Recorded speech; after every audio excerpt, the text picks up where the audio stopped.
Phenyl implant సర్జరీకి urinary ప్రాబ్లమ్స్కి ఎటువంటి సంబంధము లేదు. ఎప్పుడైనా సరే పెన్నిస్లో 3 కంపార్ట్మెంట్స్ ఉంటాయి. ఒకటి యురెత్రా అంటే యూరిన్ వచ్చే దారి అనమాట. అండ్ 2 వచ్చేసి కార్పోరల్ బాడీస్ అంటారు, లేదా కార్పోరా క్యావర్నోసా అంటారు. యురెత్రా అనే కంపార్ట్మెంట్ నుంచి యూరిన్ వస్తుంది. ఆ యురెత్రా పైన కార్పోరల్ బాడీస్ ఉంటాయి. ఆ కార్పోరల్ బాడీస్లో ఈ ఇంప్లాంట్ అనేది పెడతాము. సో యురెత్రా అంటే యూరిన్ వచ్చే దారికి ఈ సర్జరీకి అసలు ఎటువంటి సంబంధము లేదు.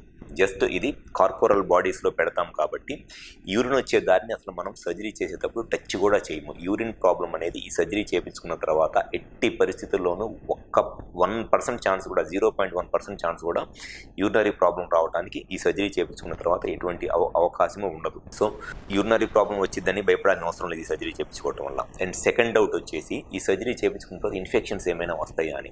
ఈ సర్జరీ చేయించుకున్న తర్వాత మినిమమ్ ఒక 15 to 20 డేస్ పాటు కనుక ఎవరైతే షుగర్ ఉంటుందో ఆ షుగర్ కంట్రోల్లో ఉండి కొంత బెటర్ యాంటీబయాటిక్స్ వాడుకున్న తర్వాత 20 డేస్ తర్వాత వన్స్ ఈ ఇంప్లాంట్ అనేది బాడీ అనేది కంప్లీట్గా టేకప్ చేసేసిన తర్వాత ఎటువంటి పరిస్థితుల్లోనూ ఇన్ఫెక్షన్స్ రావడానికి అవకాశం ఉండదు.